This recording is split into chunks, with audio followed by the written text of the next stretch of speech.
بسم الله الرحمن الرحيم. الحمد لله رب العالمين والصلاة والسلام على سيد الأنبياء والمرسلين وعلى آله وصحبه والتابعين لهم بإحسان إلى يوم الدين. أما بعد, السلام عليكم ورحمة الله وبركاته.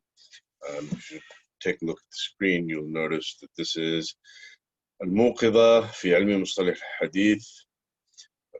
This is the تحقيق of Sheikh Abdul Fattah Abu Ghudda. It's worth noting that studying al-Mūqiẓah, this is an important tahqiq that was done in the book.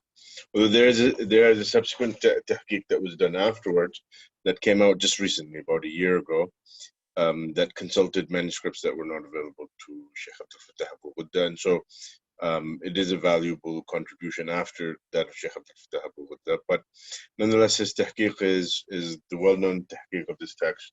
It's a valuable tahqiq of this text. And also he has a number of buhuth at the end that make up actually the second half of his printing of Sharḥ Al-Mūqiẓah, and they're worth reading, and a number of them are deeply relevant to issues of ulum al-hadith, as will come up. Here you have, this is Sharḥ Al-Mūqiẓah of Imam al-Dhahabi, Sheikh Hatim, of course. This is al-Iqtirāḥ.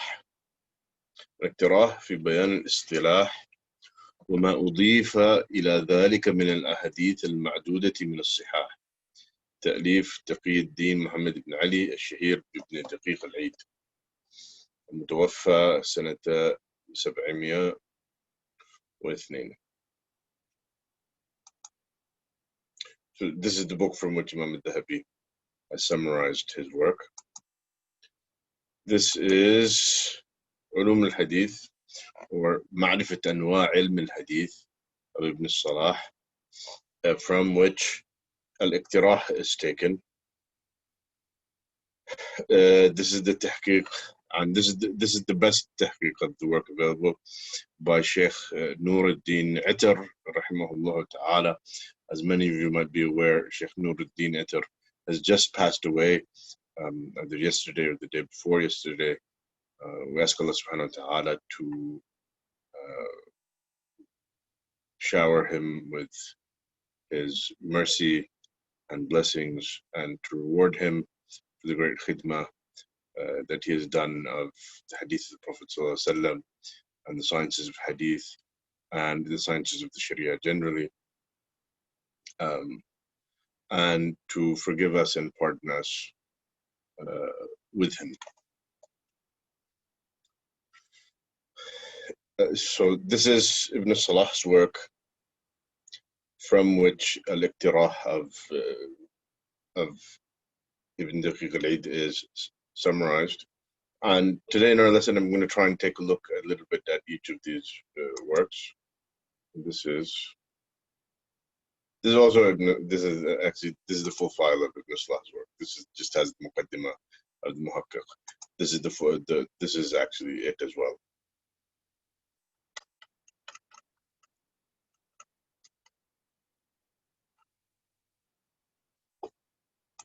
Okay, so to begin with, inshallah, today we're going to be reading the discussion on al-Hadith al-Sahih. I don't think we're going to finish everything that I don't think we're going to finish discussing everything that al-Imam al-Dhahabi has brought up under the heading of al-Hadith al-Sahih today in one lesson. As we alluded yesterday, this topic is the most important topic of the sciences of hadith, and so all other issues come back to it. So it's worth spending a little bit of time on trying to get to the bottom of it, trying to understand it. So we will be taking a look at it, inshallah, in this lesson, and probably at least one more lesson to come. Okay, so the Sahih Hadith, I think, based on the feedback that I've gotten from all of you, that it's pretty safe to say that all of you are familiar with the Sahih Hadith and the conditions for a Sahih Hadith. Now, barring those who have read the Sharḥ of the section by Shaykh Hatim already, I just want to ask, can someone list for me the 5 shududh of Sahih Hadith? You can feel free to type it on the in the chat. What are the 5 conditions for Sahih Hadith? Okay, Mumtaz. Ittisal, Adala, Dhabt, Adam al-Illah, Adam al-Shudhudh. Okay, so these are 5 conditions. Anyone else have anything else?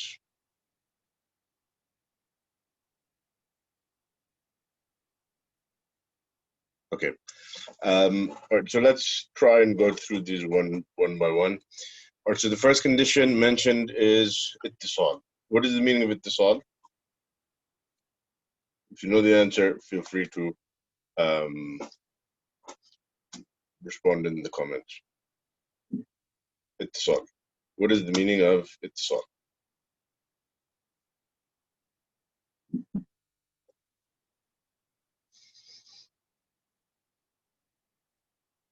Okay. Okay, good. So the concept of ittisal actually entails further conditions related to hadith mu'an'an, etc. And basically its connectedness. Mumtaz. Okay, adala. What is adala?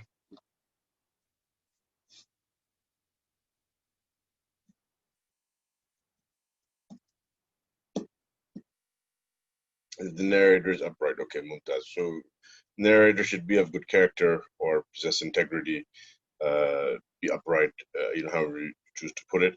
So this is the idea of adala. Dhabt. The next condition is dhabt. What is dhabt? Accuracy. Okay, Mumtaz. Accuracy. Anyone else?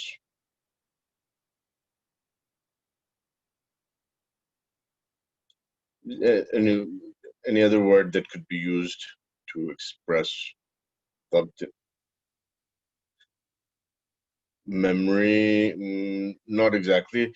Accurate in memory or writing, okay, that's better. Retention, strong memory, those don't quite work. Mutqin, okay, good. Mutqin is good, assuming that one knows what mutqin means. Dhabt basically means precision, that he is precise in relating what he is transmitting. So, okay, so that's dhabt. Now we come to Adam al-Illah and Adam al-Shudhudh. Note that these conditions are actually conditions that, the first 3 conditions were conditions that needed to be present. Now we have 2 conditions of things that need to be absent from the hadith. So the first one is Adam al-Illah. Adam al-Illah. Second one is Adam al-Shudhudh. Okay, so, and I want everyone to answer this question, ideally other than those who have already read what Shaykh Hatim has to say on this. What is an illah?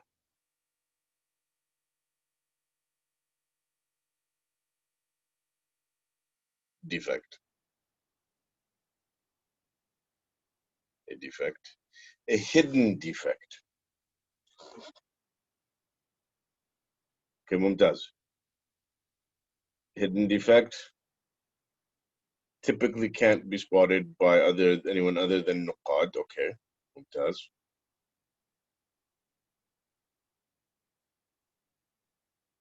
Okay, good. That's good. Those of you who are saying that it's specifically a hidden defect, what does it mean that it is hidden? I think Budad perhaps has given us what could be considered as an answer to that question, or at least a partial answer to that question. What does it mean that the defect is hidden?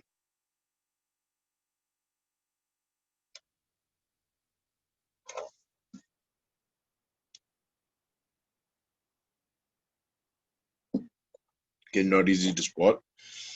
For example,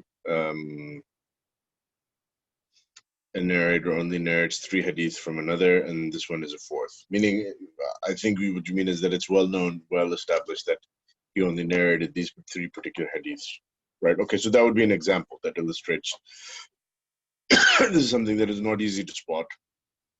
Okay, mumtaz. Okay, Widad mentioned something else. Yeah, there's nothing apparently wrong. I'm quoting now what Widad has said. There's nothing apparently wrong with the chain, but experts can sense something's not right. That's good. Nothing apparently wrong with the chain. Experts can sense something's not right.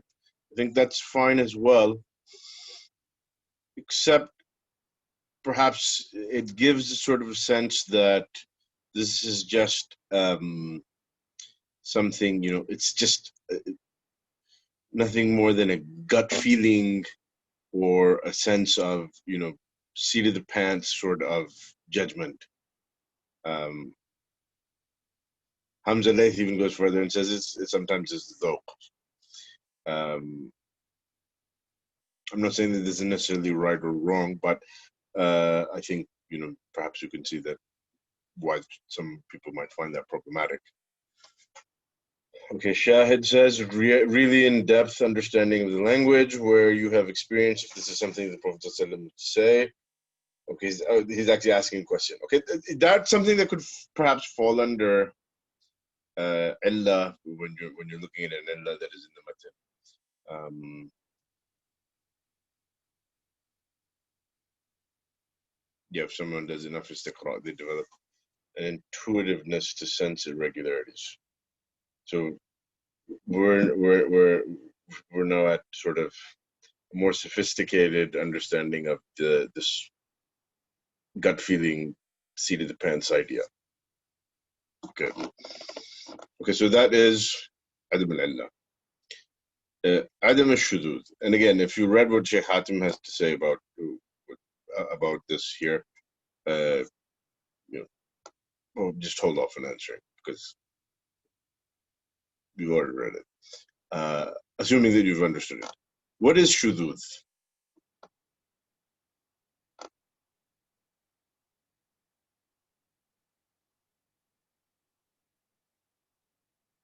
Anyone? Everyone. What is shududh?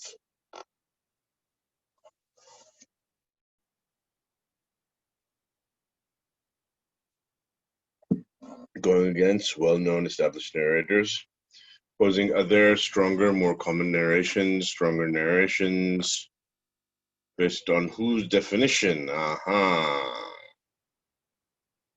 It's a very good question. Okay, Muhammad Abdul Munim, based on whose definition? Okay, my response to that question, which is sort of a non-response, but this is what I'm going to respond, is in the conditions of a Sahih Hadith, when we say Adam al-Shududh, what is intended by shududh? Abdul Ghafur is saying unusual. Yeah, you could say that shadh means something that is unusual, anomalous, etc.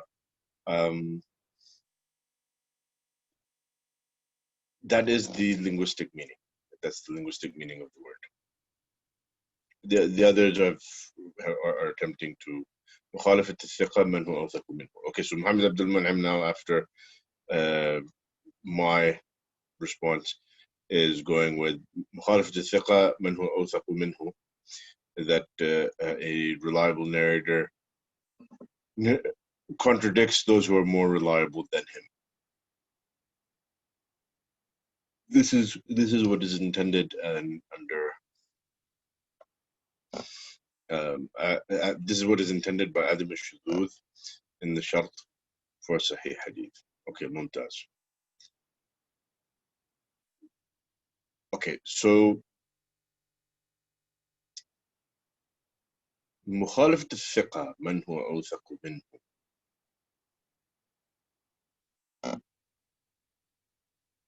Either in the chain or the text. Abdul Ghafur is asking either in the chain or the text. Is it either in the chain or the text, this mukhalafa?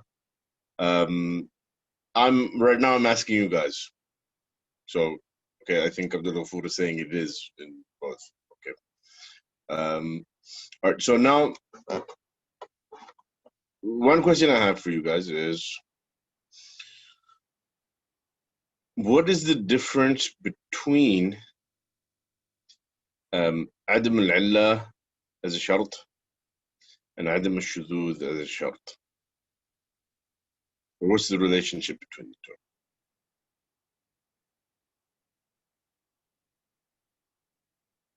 What's the difference, or what is the relationship? However you want to look at it.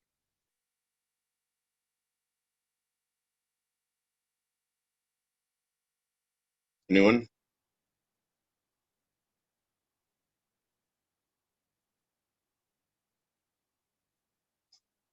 Okay. One is intrinsic, the other is extrinsic.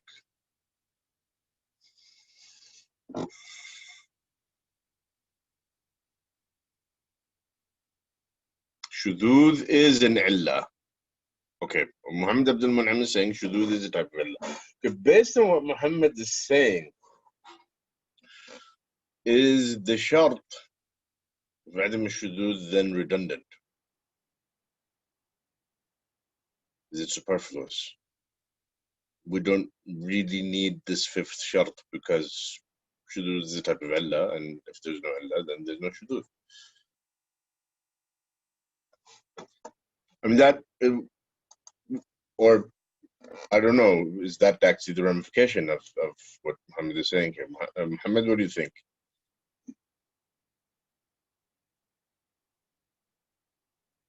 To show importance. Okay, so the fifth condition is not really a new condition then, according to what I'm understanding from you. It's not really a new condition then, it's actually part of the fourth condition. It's just giving it importance. It's sort of like for emphasis, like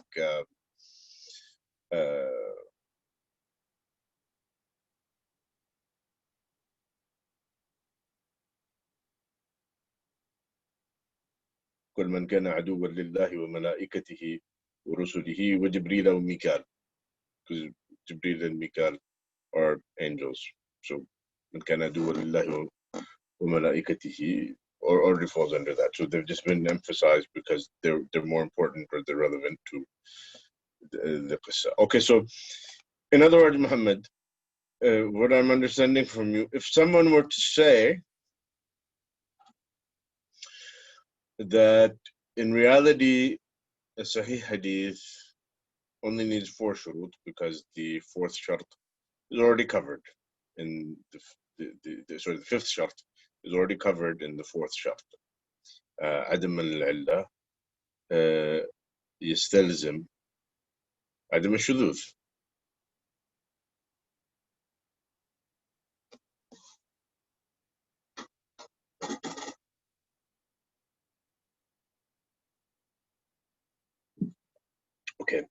Okay, so Muhammad is doubling down on that. Hamza Layth makes a point. I think in Tadrib there's discussion if these two really are conditions or just redundant and understood from the first 3. Okay, Mumtaz. So let's make that. Shududh is okay, with that is saying, my guess is that shududh is an individual problem and illah is a shared one. Can you clarify what you mean by that? Because I'm not entirely clear. Going back to the point about Tadrib. Hamza, I tell you what, why don't we make this a point of homework? And again, when I say something is homework or I'm assigning you any work, it's all strictly optional because you're not being tested on on this. You know, you're not going to fail and repeat the course.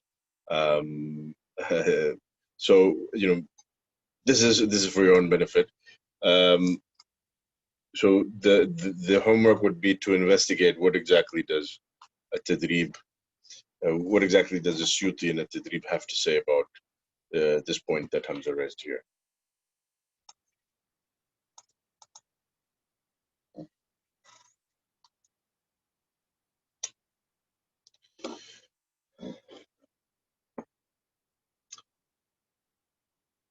Okay, Ammar is saying a narrator can be less thiqa than another narrator. I assume this is in regards to the idea of shudhudh. While an illah removes the attribute of thiqa. Does it make sense? Okay, so what you're saying is that if there's an illah in the hadith, then that means that the narrator is not thiqa?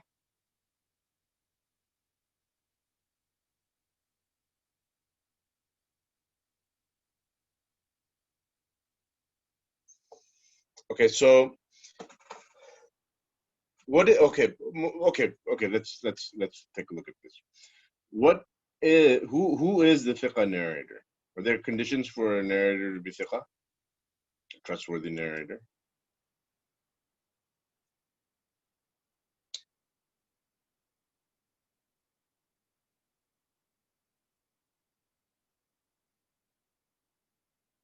This is particularly for Ammar. Having the first three attributes. Okay, so the narrator to be thiqa, he must be muttasil. I mean, surely he himself does not need to be muttasil. He's not a chain. I assume you mean the other two attributes, adala and dhabt, correct? He must possess adala and dhabt. Okay, so if illah means that, according to what you're saying, if illah means that that you know that the narrator is not thiqa, then isn't that already covered by stipulating adala and dhabt? And the presence of illah would then just be a means to discover that, in fact, the narrator lacks adala or dhabt because apparently he's not thiqa. In which case, according to what Ammar is saying, I think then the shart of Azm al-Illah becomes redundant.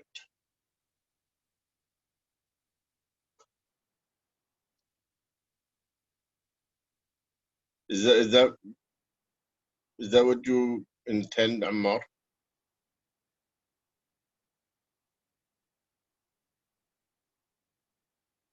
Yes, but some narrators have better memory than others. Yes, that's true, but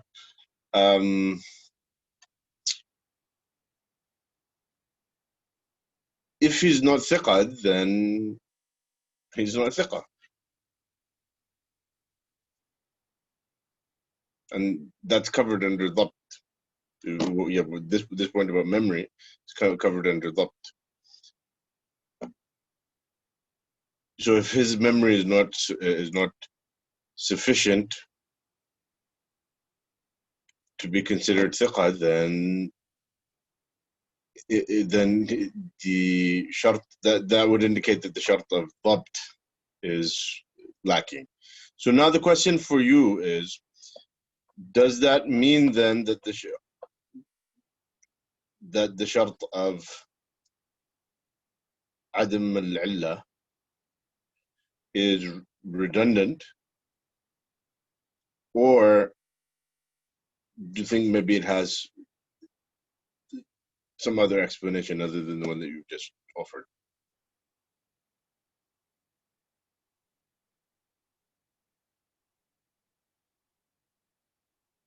Okay.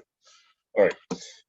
There was another comment. I think I missed it. Okay. Hamza Laith says, I think Khattabi never defined with these two in his definition of Sahih. Okay, good. That's an important and interesting point as well. I'm not going to really address it too much at this point, but I'm glad you brought it up. That's actually an interesting point. Okay, Omar is saying there are multiple technical definitions of Sahih.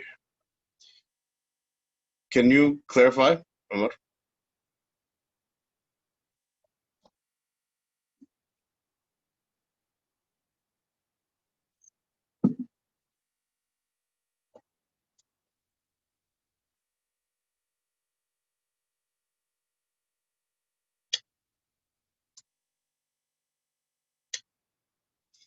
Even Imam Bukhari may use one in his Sahih versus Adab al-Mufrad.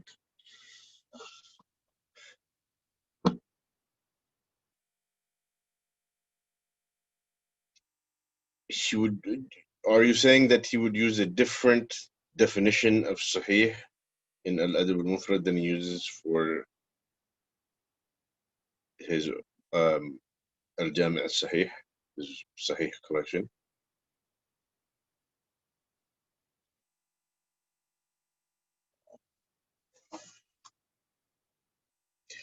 Okay, so I think we should be careful here. Having a different standard for his book does not necessarily mean that he has a different definition of Sahih in between these two books. Do you understand what the difference is? Okay, Mumtaz. All right. So now, I think for shududh, from what I've seen, all of you explained shududh as, okay, so technically according to Hanafi usul, Sahih definition is different. Okay, Mumtaz. All right. So, from what I understood from all of you, shududh is مخالفة الثقة لمن هو أوثق منه. And at least according to Muhammad Abdul Mun'im, it is mentioned just for emphasis, and it is in reality falls under the previous shart, Adam al-illah, and so therefore can be regarded as superfluous. And so someone could say that there are four conditions of a Sahih Hadith. With that, offered an answer, an explanation, but I didn't quite understand what she intended. With that, could you clear up a bit, what exactly you meant? My guess is that shududh is an individual problem, that illah is a shared one. Individual problem in what sense?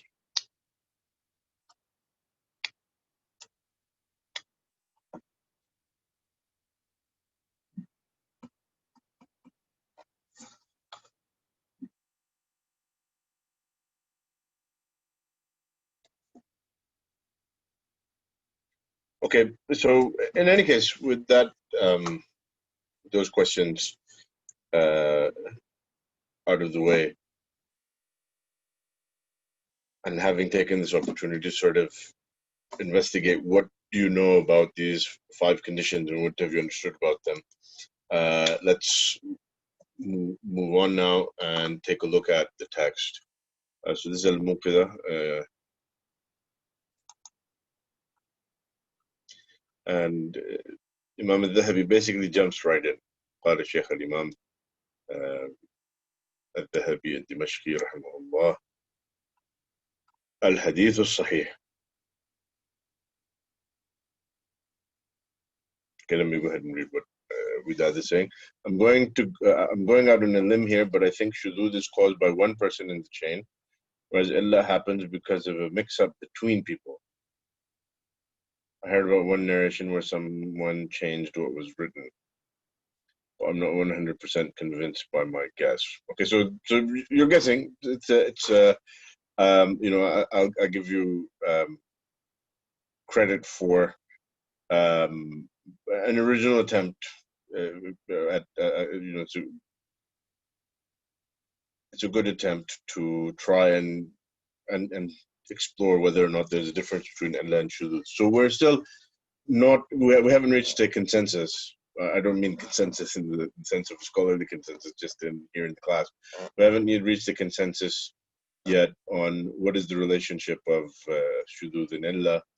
According to what Widad has said here, Adam al-shududh and Adam al-illah are not the same thing, in which case the shart of Adam al-shududh would not be superfluous, although she's just guessing what the difference between them is. But nonetheless, if we assume that there is in fact a difference, whether it is this difference that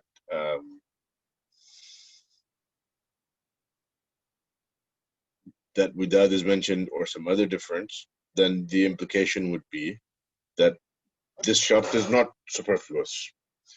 Okay, Widad says, I think there could probably be an overlap though. Okay, maybe.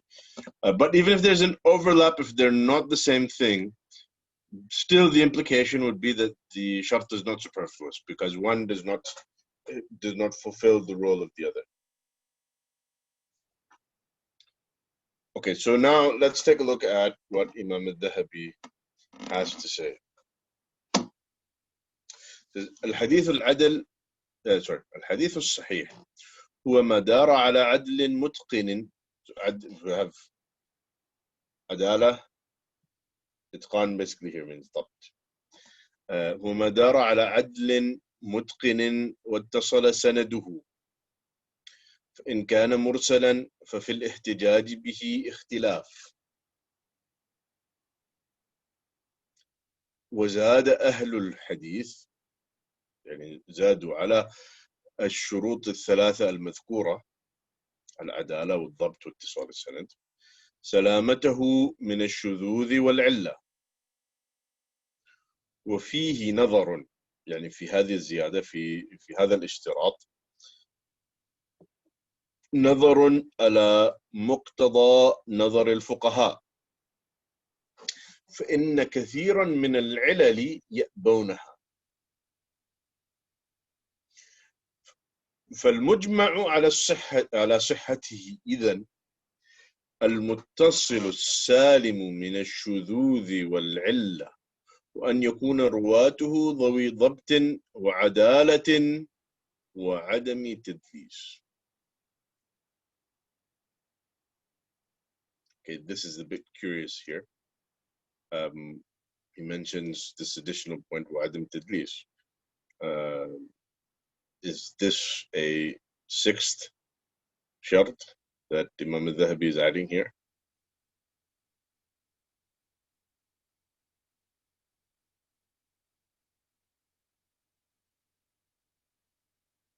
Anyways, something to, okay, تدليس is an issue with اتصال. Okay, ممتاز. So the point is made here about عدم التدليس, then in that sense it might be for the purpose of clarification. It's not to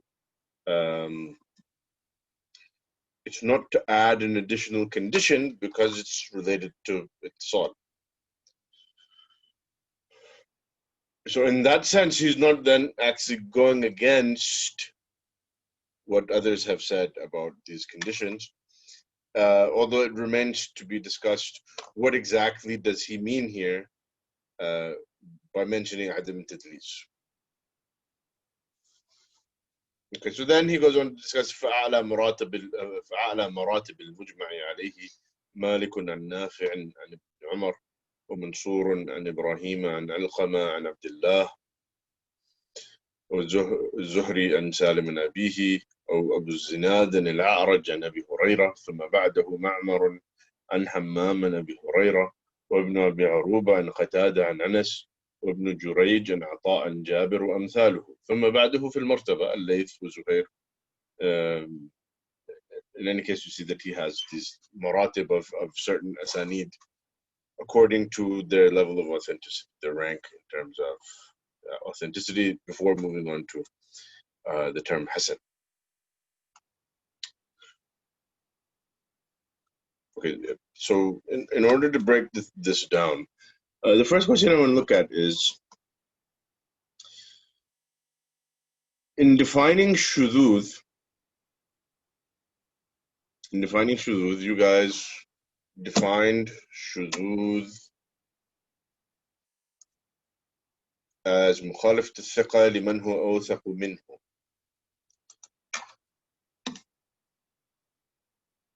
Here, Imam al-Dhahabi mentions shududh. Here he mentions shududh, salama min al-shududh. He doesn't mention that this is its definition. So my question to you, to all of you, and I hope all of you can give me some answer to this question, an honest answer to the question, even if it's not a very good one. Why did you say that this is the meaning of shududh? Particularly as Muhammad Abdul Mun'im pointed out, that there's actually different ta'rifat of shududh.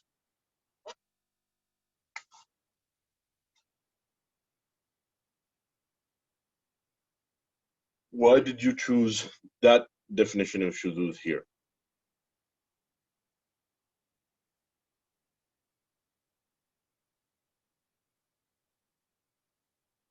The definition is understood and known amongst the muhaddithin. That might very well be the case, but unless you're one of the muhaddithin, I want to know where you understood it and knew it from.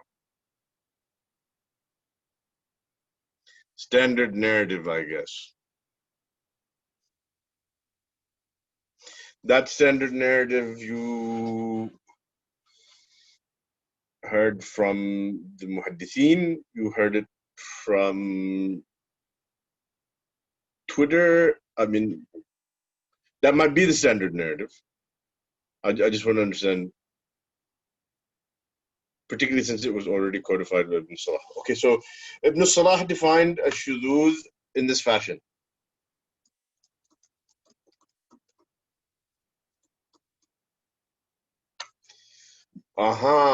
So, okay, so Muhammad Abdul Mun'im says, honestly, because this is Ibn Hajar's stance as far as I can remember, and he's the reference point for modern days. Okay, Hamza Layth adds, Ibn Salah defined shududh in 3 ways. Okay, so if Ibn Salah listed 3 definitions of shududh, why assume that this is the one that he intends? I'm not saying that's wrong. I just want to understand why.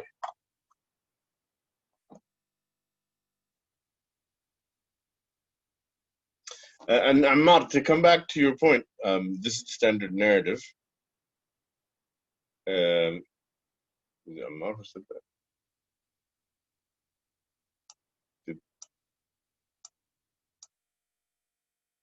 Yeah, okay, Ammar said the standard narrative.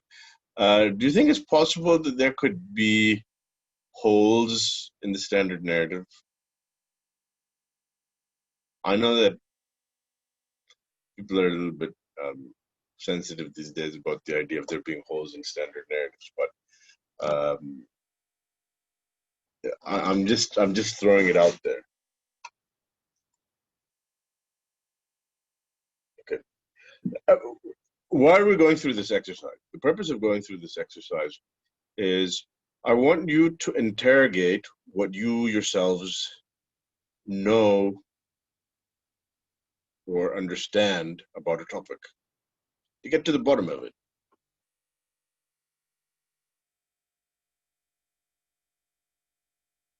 Right, these words have been through many definitions over the years, and they vary from hadith to codification to many hundreds of years. Okay, so I think one of the questions that so I think here, one thing that can be said is, al-Dhahabi is before Ibn Hajar. Muhammad Abdul Mun'im pointed out to us, point about Ibn Hajar. Al-Dhahabi is before Ibn Hajar, so al-Dhahabi was not, going to say, oh, God, everyone knows what I mean here because, they've read Ibn Hajar, because Ibn Hajar Ibn Hajar hasn't been born yet. So when he makes this point here, he's not expecting us to understand his intent from Ibn Hajar. So perhaps it would be worth taking a look at whether or not he has something to say about what is the meaning of a shadh. And, lo and behold, he has an entry for the word shadh. الشاذ هو ما خالف راويه الثقات أو من فرد به من لا يحتمل حاله قبول تفرده. من فرد به من لا يحتمل حاله قبول تفرده. Boy, that's a mouthful. What in the world does that mean?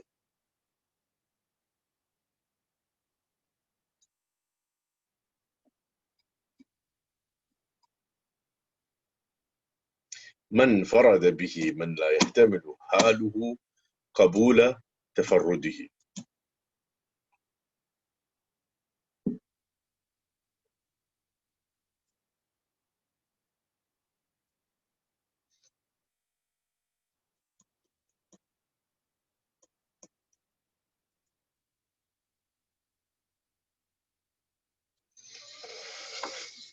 Someone who is not a super thiqa.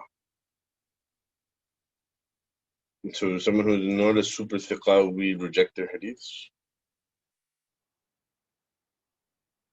Wouldn't that just mean then that he's weak?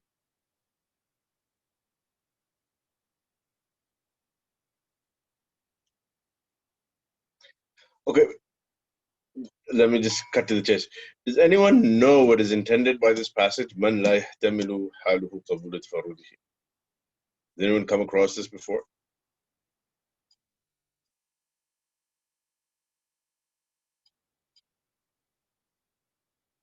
Okay.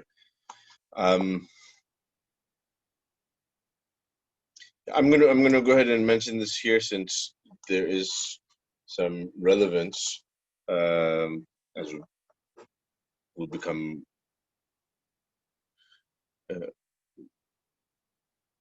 not apparent, but as you might be able to gather.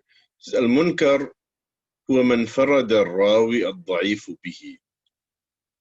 Okay, so note there under Ashad, he said, Man farada bihi man la yahtamilu haluhu qabula tafarrudihi, which is a pretty big mouthful.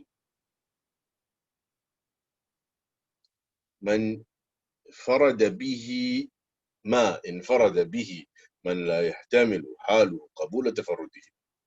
For Munkar, he says, Man farada al-rawi al-dha'ifu bihi. Okay, so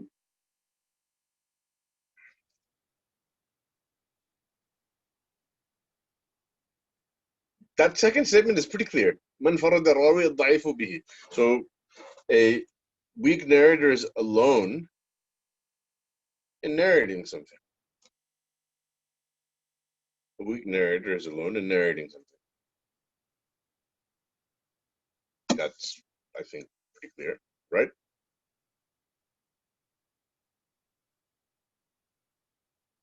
So there must be, or I think it's safe to assume, maybe that doesn't have to be, but I think it's probably safe to assume that there must be a difference then between that and between what he's trying to say here, man farada bihi man la yahtamilu haluhu qabula tafarrudihi. Because simply what was meant was that because he's weak, his tafarrud can't be accepted. That would have been much easier for him to just say that rather than say man farada bihi man la yahtamilu haluhu qabula tafarrudihi.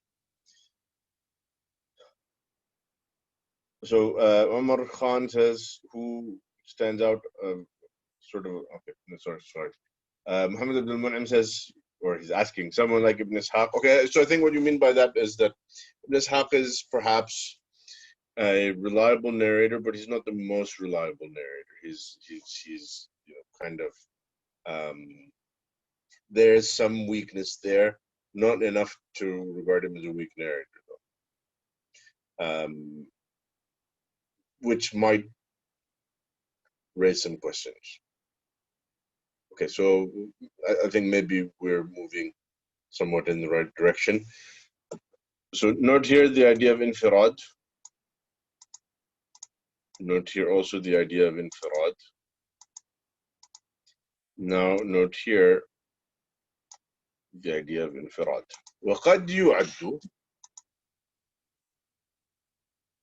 وقد يعد مفرد الصدوق منكرا. And even the mufrad of the saduq might be regarded as munkar. Mufrad meaning narration that the saduq narrator is alone in narrating. Basically, the idea of a saduq, what does it mean for someone to be saduq? Generally speaking, the meaning of someone to be saduq means that his hadiths are hasan. He's not strong enough to be considered, for his hadiths to really be considered sahih generally. But he's strong enough that his hadiths are accepted. So he says here, it may be that the mufrad of the saduq will sometimes be considered munkar. So there is then a sense of tafarrud of a narrator who is an acceptable narrator, but not at the highest levels of reliability, that sometimes his narration might be suspect. So that's a different idea from what is suggested here, huwa ma khalafa rawih al-thiqat. And if we come back to this idea of man la yahtamilu haluhu qabula tafarrudihi. Man la yahtamilu haluhu qabula tafarrudihi is saying something different from what we're getting from this other definition. These are not simply two expressions for defining the same thing. These are actually two different usages of the term shadh. And so now we have to ask ourselves, which one did Imam al-Dhahabi intend? Which one did Imam al-Dhahabi intend?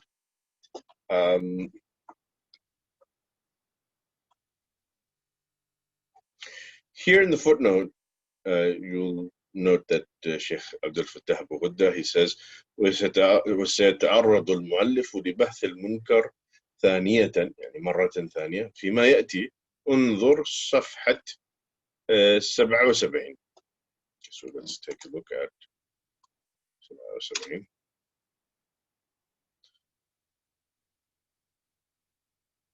فهؤلاء الحفاظ الثقات إذا انفرد الرجل منهم من التابعين فحديثه صحيح، وإن كان من الأتباع قيل صحيح غريب، وإن كان من أصحاب الأتباع قيل غريب فرد، ويندر تفردهم، فتجد الإمام منهم عنده 100,000 حديث لا يكاد ينفرد بحديثين ثلاثة، ومن كان بعدهم فأينما ينفرد به ما علمته وقد يوجد. So here, I'm not going to go into too much detail, but the context of the discussion,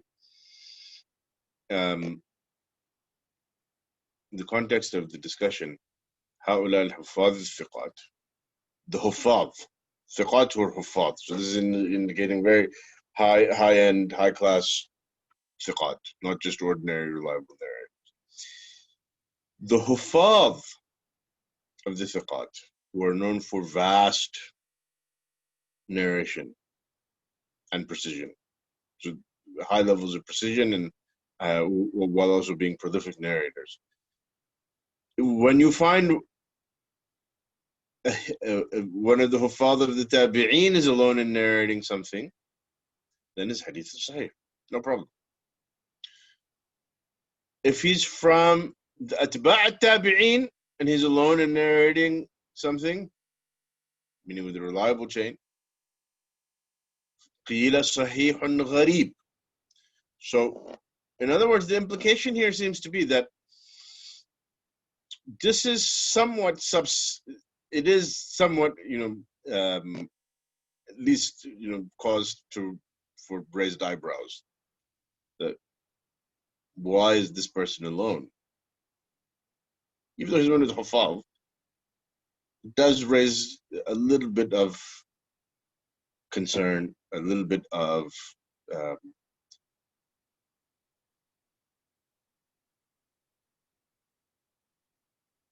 point for reflection. وإن كان من أصحاب الأتباع قيل غريب فرد. As for the next generation, even if he's from the Hafal, says that if he's alone and narrating something, this is from basically what is known as atba' al-atba'. This is basically the fourth generation. You have the Sahaba, first generation, then you have the Tabi'in, then you have atba' al-Tabi'in, and then you have what are known as atba' al-atba', or as he has put it here, ashab al-atba'. This is that if one of them, from the point of atba' al-atba', when you have somebody's alone in narrating something, his hadith is considered ghareebun fard. You don't even slap a sahih on it. Not even a sahih ghareeb as he did with that. So there seems to then here be an idea that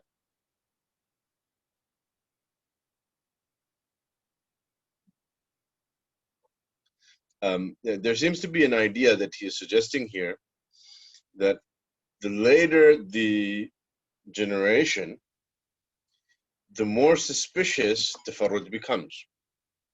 The point that you get the atba' al-atba', and even the tafarrud of the huffaz is dubious. It's raising question marks. And he goes on to say, وَيَنْدُرُ تَفَرُّدُهُم, meaning this generation. ويندر تفردهم فتجد الإمام منهم عنده 100,000 حديث لا يكاد ينفرد بحديثين ثلاثة. Infirad then is pretty rare, even for a great hafiz. And you can go back and look at the names that is listed in these tabaqat, in these generations, for who are these hufad that he's talking about. We're talking about big names. Then he says, after that, after the generation of atba' al-atba' from the hufad, he says, وَمَنْ كَانَ بَعْدَهُمْ فَأَيْنَمَا يَنْفَرِدُ بِهِ مَا عَلِمْتُهُ وَقَدْ يُوجَدْ. Says, as for those who come after them, where will you find infirad? Where is it? Says, I don't know. مَا عَلِمْتُهُ. So this is a statement like this from someone like Imam al-Dhahabi, which is a big scholar. One of the last true great huffaz of the post-Tadween era, and a very erudite, profound scholar with a deep command of hadith criticism and vast ittila. Says, I'm not aware of a case like this, and if he was aware of it, it's not something that he would forget, because it would be something that is very strange, as he has already suggested. So it's not the sort of thing that he might I came across it and then it's forgot. So this is dealing with one aspect of tafarrud, but you note here that here he this idea of ma yahtamilu haluhu actually has nothing to do with how reliable the narrator is. It has to do with what generation he belongs to. This is a point that we'll come back and we will visit in more depth. But note here that this is then something that there's no mukhalafa. Even without the occurrence of mukhalafa, this is something that it's an issue for concern. And as Muhammad asks a question, this is Imam al-Dhahabi's own categorization, correct? He's not saying this is how it was used, is he? No, he's actually suggesting that this is how these hadiths were looked at across these generations, how tafarrud across these generations was looked at. So this is actually an interesting discussion, because his discussion here on tafarrud is actually unique. And this is one of the unique points in al-Mūqiẓah that you won't find even in longer works. And in any case, we'll have opportunity to come back and visit this in more detail when we get to it. But you know that the concept of tafarrud for Imam al-Dhahabi, and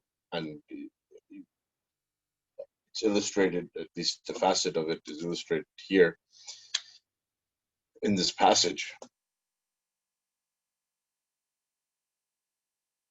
brings us back to the original question. Why not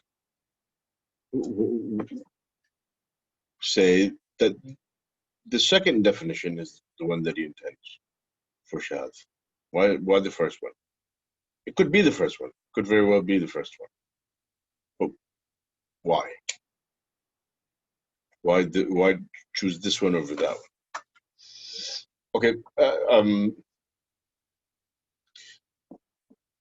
Before we wrap up this lesson, we're sort of coming to the end. I want to go back a bit and look at these discussions in the source works. So al-Mūqiẓah is based on al-Iqtirāh. So let's take a look at al-Iqtirāh. Al-Iqtirāh, after his muqaddimah, he says وهو مرتب على أبواب. And then الباب الأول في مدلولات ألفاظ تتعلق بهذه الصناعة. So الباب الأول of his book is actually dealing with defining مصطلحات في مدلولات ألفاظ تتعلق بهذه الصناعة. In other words, the technical terminology of this discipline. What are their definitions? How are they understood? He says اللفظ الأول الصحيح ومداره بمقتضى أصول الفقهاء والأصوليين على عدالة الراوي، العدالة المشترطة في قبول الشهادة على ما قرر في الفقه.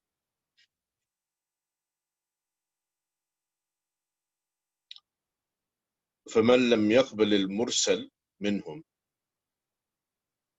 زاد في ذلك أن يكون مسندا، وزاد أصحاب الحديث أن لا يكون شاذا ولا معللا. وفي هذين الشرطين نظر على مقتضى نظر الفقهاء، فإن كثيرا من العلل التي يعلل بها المحدثون الحديث لا تجري على أصول الفقهاء. وبمقتضى ذلك حد الحديث الصحيح بأنه الحديث المسند الذي يتصل إسناده بنقل العدل الضابط، يعني العدل الضابط إلى منتهاه، ولا يكون شاذا ولا معللا. ولو قيل في هذا الحديث الصحيح المجمع على صحته هو كذا وكذا إلى آخره لكان حسنا، لأن من لا يشترط مثل هذه الشروط لا يحصر الصحيح في هذه الأوصاف. بمعنى أن شرط أن ما يدخل عنده في الصحيح أوسع من هذا، لأنه لا يعتبر بعض هذه الشروط. In other words, he's not requiring all of these shurut, and so his definition for sahih would be more encompassing, would encompass a broader segment of the hadith corpus, because he doesn't have some of the conditions that others are looking at. But these conditions, if these conditions are met, then in principle this is a hujjah according to everyone. This is according, so when he says al-hadith al-sahih al-mujma' ala sihhatihi, it doesn't mean that this particular hadith, because it meets these 5 conditions, is agreed upon by all of the ulama. He means in principle that if these 5 conditions are met, that there is none amongst the ulama who would object to the hujjiyah of such a hadith. There's none amongst the ulama who would object to the sihha of this hadith. But when some of these conditions are not met, you have ikhtilaf amongst the ulama. Is that clear? If you look at this discussion here, ومن شرط الحد أن يكون جامعا مانعا. Okay, ماشي. If you look at this discussion here, I think you can clearly see how Imam al-Dhahabi's discussion is indebted to and adapted from the discussion here. Although his point about Adam Tadlis seems to be a bit of an orphan. It doesn't have any passage here in the text of Imam ibn Daqiq al-Eid that it can be said to come back to. But nonetheless, you can see, I think you can see how his discussion is dependent on or based on this discussion here from Ibn Daqiq al-Eid. Once again, it's worth noting that here he has not actually defined a shadh.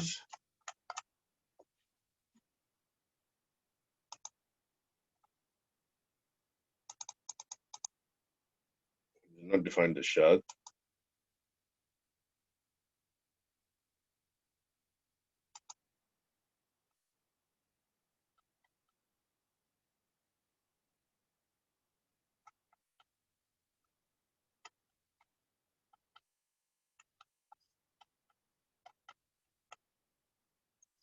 Meaning he's not made clear what he intends by shadh here in the definition.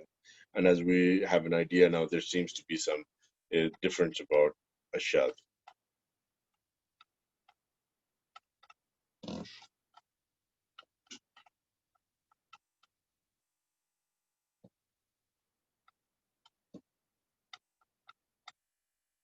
Sorry, I neglected to note the page in which he's mentioned a shadh. And I'm sort of going backwards.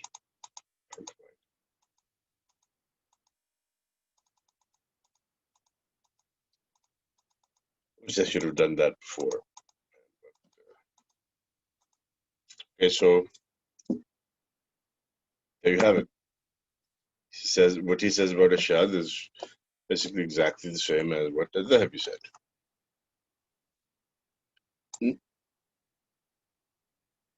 No, what he says about al-Munkar. وَهُوَ كَالشَّاذ. Al-Munkar, basically to him, he's saying there's not really a difference between it and the shadh.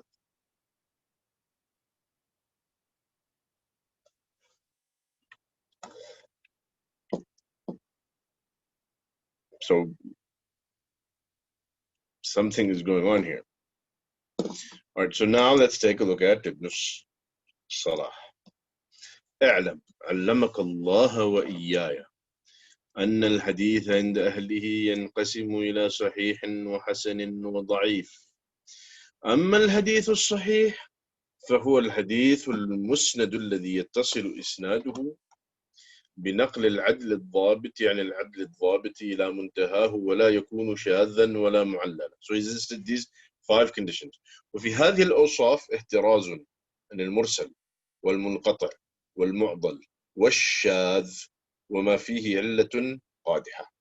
المرسل المنقطع المعضل, I think the relationship between that and al-ittisal is pretty clear. الشاذ is التحصيل حاصل إلا قادحة, going back to the idea of it's not معلل. وما في راويه نوع جرح وهذه أنواع يأتي ذكرها إن شاء الله تبارك وتعالى. Nobody says here هذه أنواع.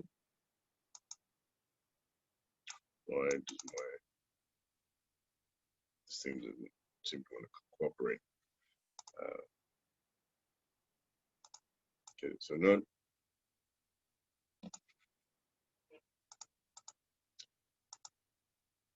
هذه أنواع. It does not want to let me mark this PDF. Okay, fine.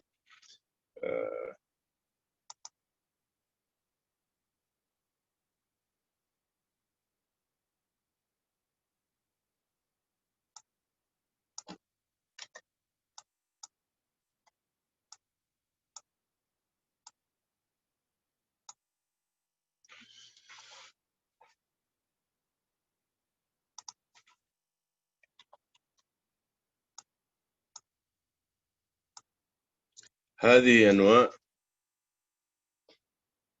يأتي ذكرها إن شاء الله تبارك وتعالى. So he's actually making explicit that if you want to understand what I mean by these terms, I'm going to discuss them later. Okay. So let's see what he has to say.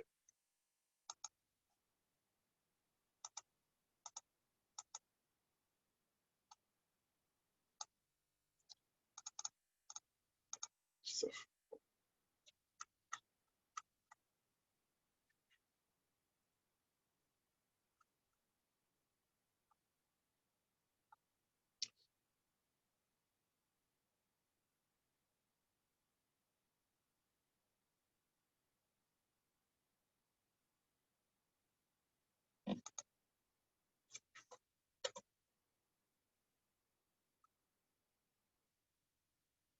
That's not really working quite as planned. All right, fine. We'll just do the old-fashioned sort of through.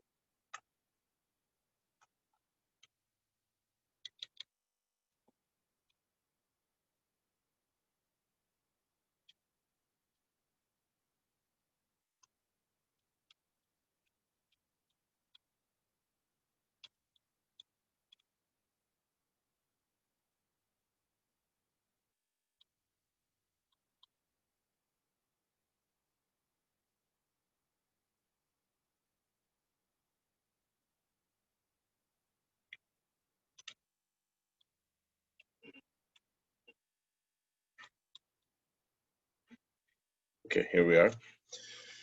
معرفة الشاذ.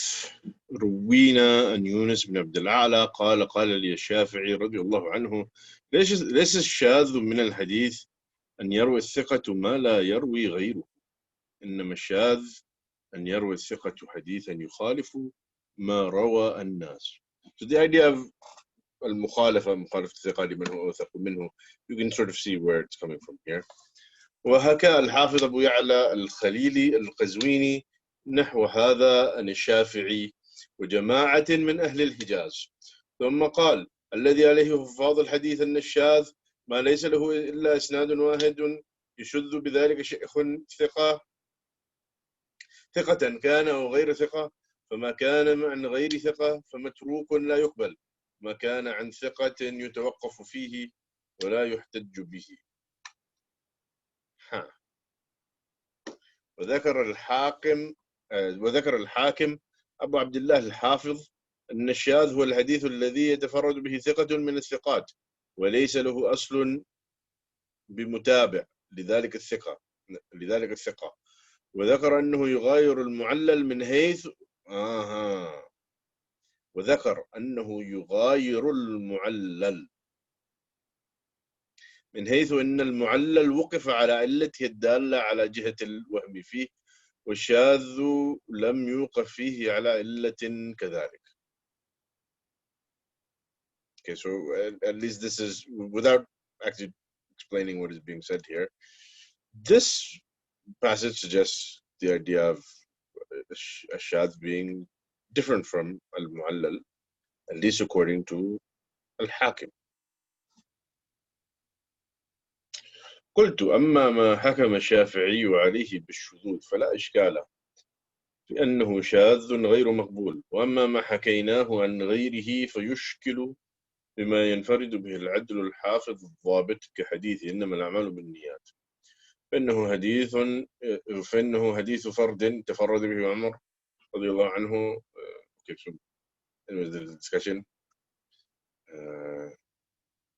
فهذا الذي ذكرناه وغيره من مذاهب أئمة الحديث يبين لك أنه ليس الأمر في ذلك على الإطلاق الذي أتى به الخليلي والحاكم، بل الأمر في ذلك على تفصيل نبينه فنقول. So this is basically his summary after all of these things that is quoted. إذا انفرد الراوي بشيء نظر فيه، فإن كان من فرد به مخالفا لمن رواه من هو أولى منه بالحفظ. Note the idea of مخالفة here. مخالفا لما رواه من هو أولى منه بالحفظ لذلك وأضبط كان من انفرد به شاذا مردودا فإن لم تكن فيه مخالفة لما رواه غيره وإنما هو أمر رواه هو ولم يروه غيره فينظر في هذا الراوي المنفرد فإن كان عدلا حافظا موثوقا بإتقانه وضبطه قبل من انفرد به ولم يقدح الانفراد فيه كما فيما سبق من الأمثلة وإن لم يكن ممن يوثق بحفظه وإتقانه لذلك الذي انفرد به. In other words, in that situation his ضبط is insufficient. Not that his, generally speaking, his ضبط is considered insufficient. كان انفراد به خارما له مزحزحا له عن حيز الصحيح. ثم هو بعد ذلك دائر بين مراتب متفاوتة بحسب الحال فيه. فإن كان المنفرد به غير بعيد من درجة الضابط المقبول تفرده استحسن حديثه كذلك ولم نحطه إلى قبيل الحديث الضعيف. كان بعيدا من ذلك رددنا من فرد به وكان من قبيل الشاذ المنكر. من قبيل الشاذ المنكر. sort of mixing الشاذ with المنكر. فخرج من ذلك أن الشاذ المردود قسمان أحدهما الحديث الفرد المخالف والثاني الفرد الذي ليس في راويه من الثقة والضبط ما يقع جابرا لما يوجبه التفرد والشذوذ من النكارة والضعف. الله أعلم. الشاذ المردود عنده قسمان. And he didn't say which one he had intended in his definition, in his listing of the shududh. معرفة المنكر من الحديث. Let's quickly take a look at this. وإطلاق الحكم على التفرد بالرد أو النكارة أو الشذوذ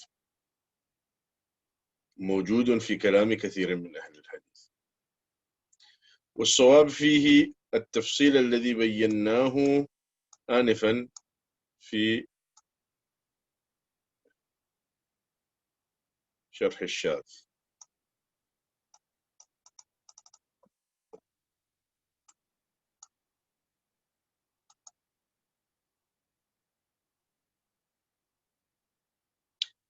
وعند هذا نقول المنكر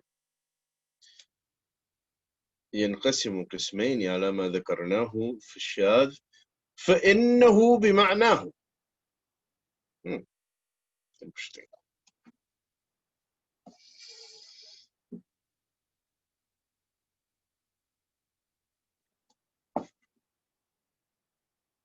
So what in the world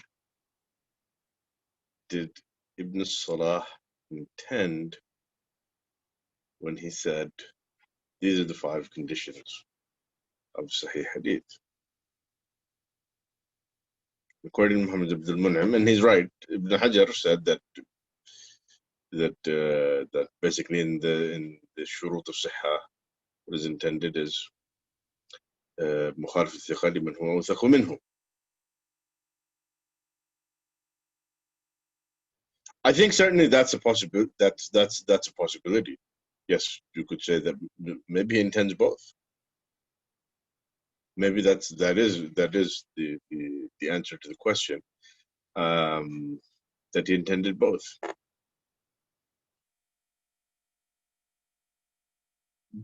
That's a pretty big deal, don't you think? If many tulab al-ilm or many scholars are learning or teaching the science, speaking about what is a Sahih Hadith, what are the conditions for a Sahih Hadith.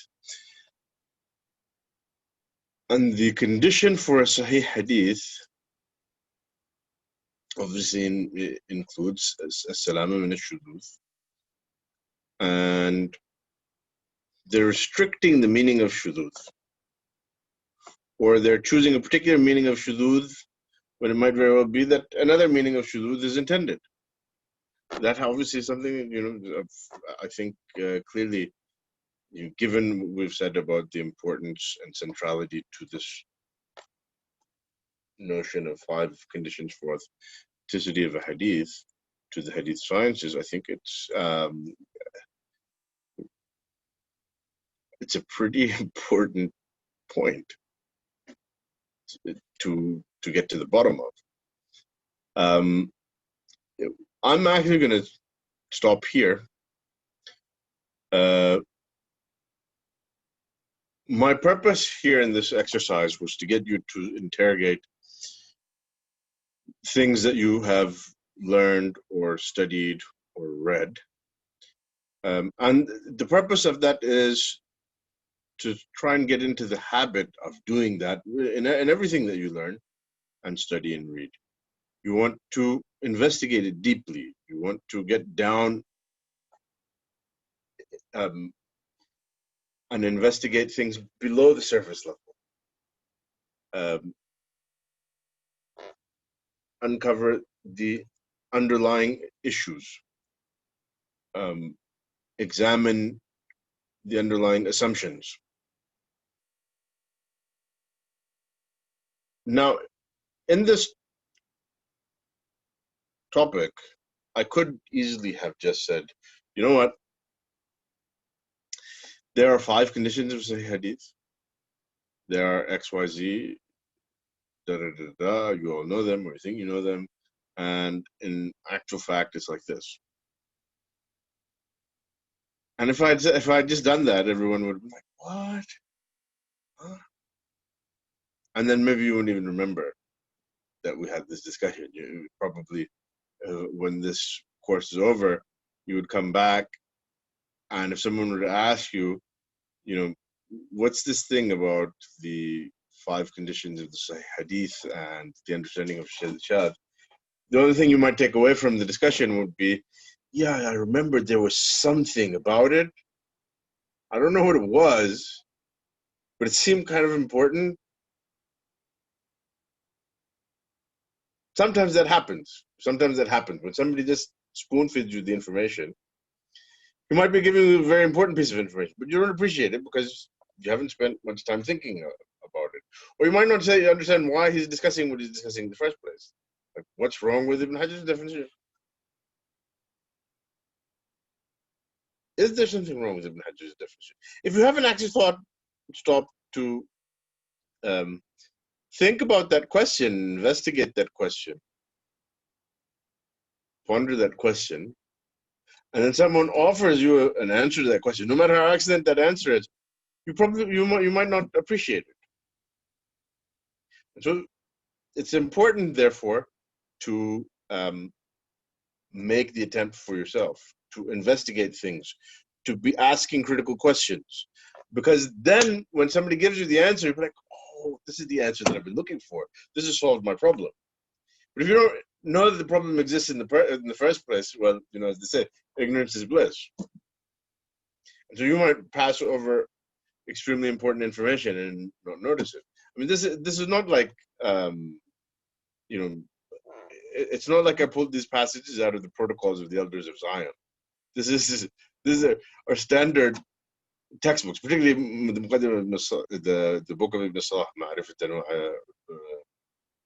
in al-Hadith.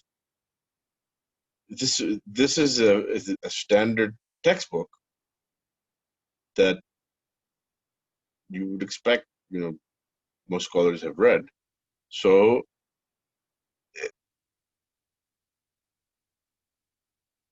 if there is a certain standard narrative, you know, at the very least you would want to question, well, why is this not discussed more? Maybe it is. Maybe you just haven't come across it. But that would be something that is, you know, worth investigating, worth looking into, trying to get to the bottom of it. In any case, my purpose is not to leave you in suspense here. There's not enough time to actually now go through and discuss all of that.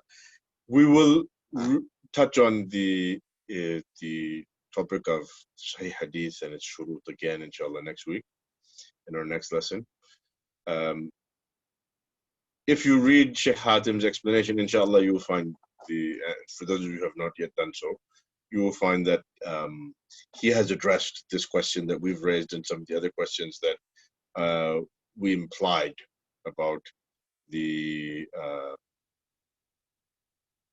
the conditions of Sahih and what do they mean and what have you. So take a look at that. I would highly encourage you to read that, spend some time thinking about it. And also, more importantly, before that, take the time to try and figure this issue out for yourself. Make an attempt. Make an attempt. Why? Because when you've gone through the experience, and I can say this from experience, sometimes I've read things and I didn't appreciate their value.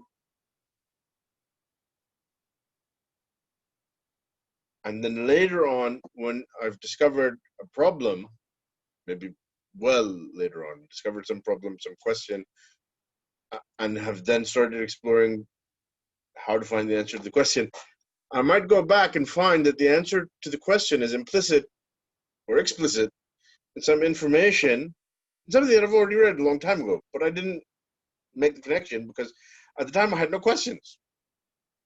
So it was just over my head.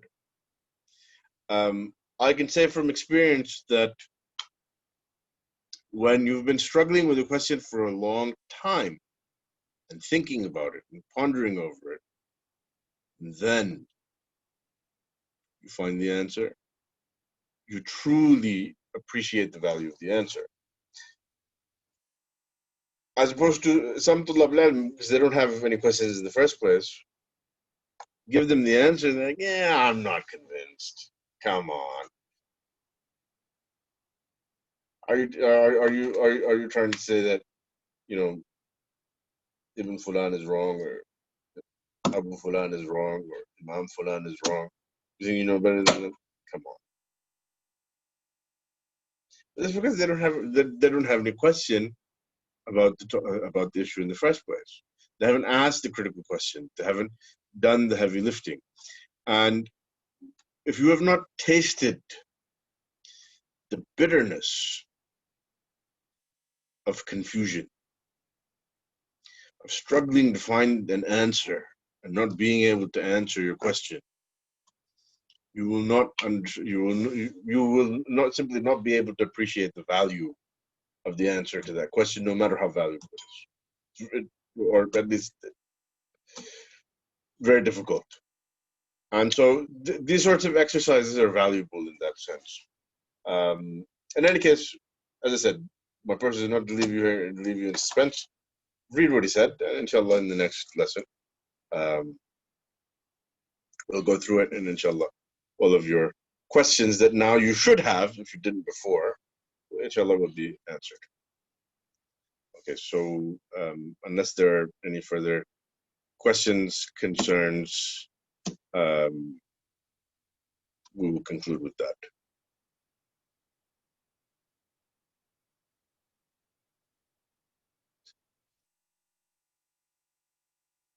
Okay, the homework that I suggested was Hamza Layth brought up a point about Tadrib al-Rawi, suggesting that the conditions are, some of the conditions of the Sahih Hadith are redundant because they come back to the other conditions. And so I suggested that this be something for people to investigate, something to take a look into. Take a look into it, and maybe you can come back next week and share what you found.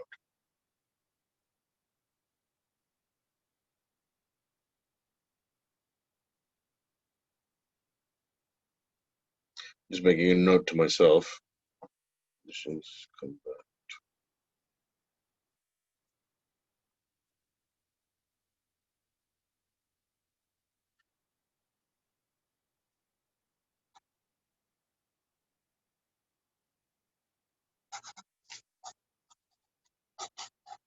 So anyone who does that, try next week, inshallah, to remind me before we begin the lesson, or as we're beginning the lesson, about this point, and so you can share with us what you've come across, and perhaps it can be material for us to discuss.